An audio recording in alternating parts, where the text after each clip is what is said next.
Tanah Sejumlah Negara warga yang sadar kecewa sampah terhadap Sampah atau terjadi di sejumlah TPS di Kota Bandung. Sampah memang menjadi masalah utama kita. Bayangin aja nih, Jatinangor sebagai kawasan pendidikan dengan ribuan mahasiswa masih menghasilkan sampah dalam jumlah yang banyak, yaitu mencapai 37,46 ton per harinya.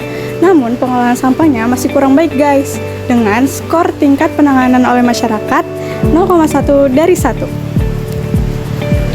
Dalam penelitian kami mengenai pengelolaan sampah di lingkungan kos, kami mewawancarai langsung pihak pengelola untuk mengetahui bagaimana sistem kebersihan diterapkan.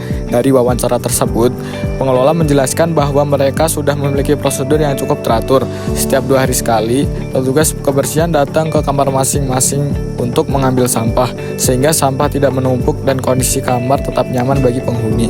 Selain itu, petugas juga melakukan pemilihan sederhana seperti memisahkan sampah kardus dari sampah biasa. Pemilihan ini dilakukan agar sampah lebih mudah dikelola dan dapat meningkatkan peluang daur ulang. Melalui kuesioner yang kami sebarkan, ditemukan bahwa 30 dari 34 responden mengatakan kos mereka menyediakan tempat sampah khusus. Temuan ini menunjukkan bahwa sebagian besar penghuni sudah difasilitasi dengan sarana pengelolaan sampah yang memadai.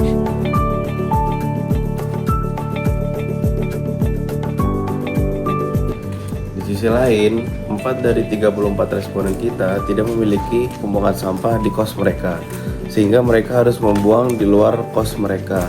Itu menyebabkan bau yang tidak sedap, dan itu merupakan salah satu masalah pembuangan sampah di kos-kos.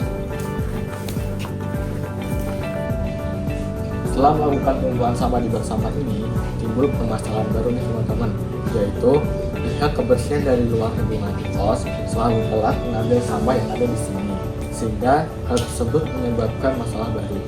Nah, hasil wawancara kami dengan pemilik kos, mereka menerangkan bahwa para pemilik kos ini sudah membayar pihak kebersihan dengan rutin setiap bulannya, sehingga hal ini bukan serta-merta salah dari pemilik kos, tetapi kurangnya koordinasi mereka dengan para pihak kebersihan.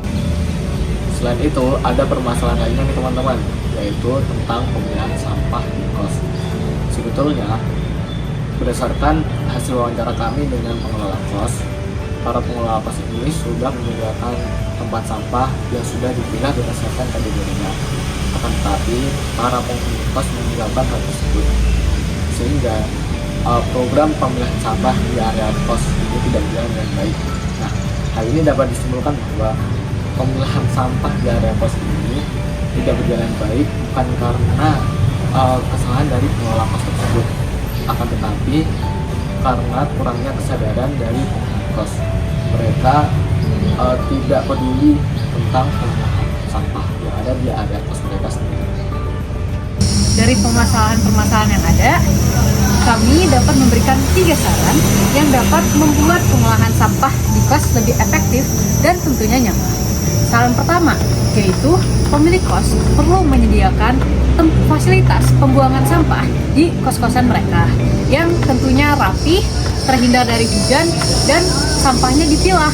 Nah, tapi hal tersebut tidak bisa dicapai oleh pemilik kos aja. Maka dari itu muncullah saran kedua, yaitu penghuninya perlu diedukasi agar mereka lebih sadar tentang pemilahan sampahnya, sehingga fasilitas yang sudah tersedia itu dapat terjaga dengan baik.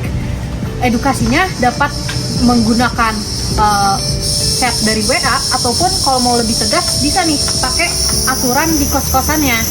Nah, kemudian saran ketiga, diperlukan juga jadwal pengambilan sampah yang rutin.